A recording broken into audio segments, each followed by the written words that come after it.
Hey everyone, this is Lark down here at the EA Studio Showcase right before Comic-Con. I'm here with Tom French, who's the lead designer of the Saboteur. And why don't you tell us a little bit about what you're showing off here today?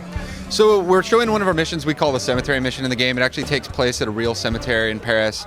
And it was definitely one of those things that was kind of a fantasy in there. We really wanted to have combat in a cemetery. And it's tied into what we call the SOE part of Sean's story. Sean's story in the game is all about vengeance.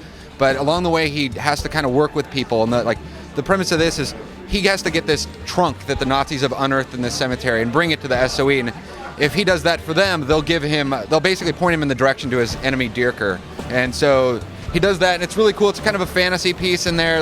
There's a lot of combat and a lot of shooting. And then what we're excited about showing this time is for the first time we're showing what we call our fight back zones. And the fight back zones are tied to when you inspire the areas in Paris and you bring the color back to the world, you're bringing the resistance in the world. And what these are is they're ways to cool down the alarms. So when you piss the Nazis off to a certain point and they're really mad, you can drive into these areas and the resistance will start fighting back with you and taking out the Nazis. And then eventually once you get through that, it'll cool the alarms down. And in this mission, you have to bring the trunk back to a resistance headquarters, so they don't want you trailing the Nazis back to their secret location. So it kind of plays into the fantasy of the whole resistance, it's being inspired by Sean's actions. Awesome. And so when you're playing throughout the game, and if at any point in time you can just go into any of these ambush zones and get some help to get them off your back then? So in the inspired color areas of the game, the resistance will just join in alongside you and fight with you. So you get that little benefit to those areas. And these are preset locations, and they'll become active once you really. There's always resistance at these locations, but when you push the alarms to a certain level, that's where these things really become necessary for the player. So they're really as you make the Nazis more and more angry. It would be hard to get far away or find a hiding spot. These are the ways that you can fight back and cool the alarms level down in the world. And one of the other things that we saw today were some of the collectibles that are out in the world there, like we killed a Nazi general or we found an artifact. Can you tell us a little bit more about that? So we use those as part of selling the occupation of the game. And so there's a whole layer of these in the world. There's what we call SOE supply drops, and those are, they're just little crates. They'll have some supplies, and they're scattered everywhere in the world.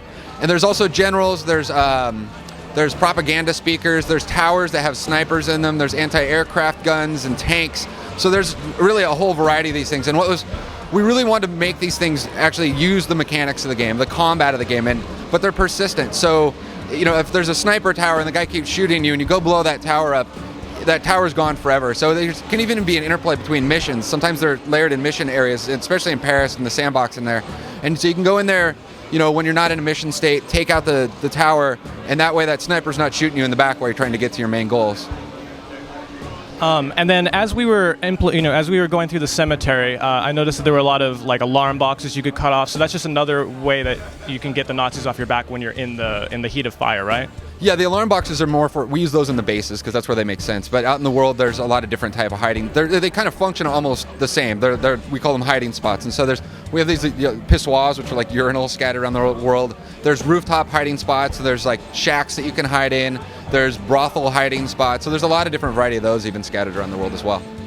So when can we expect the Saboteur out, and on what platforms? The Saboteur will be out December 8th on the Xbox 360, PS3, and PC. Awesome. Thank you very much, Tom. Absolutely. Thank you much. All right, so this was Lark at EA's Studio Showcase for the Saboteur, and now we're going to check out the rest of Comic-Con.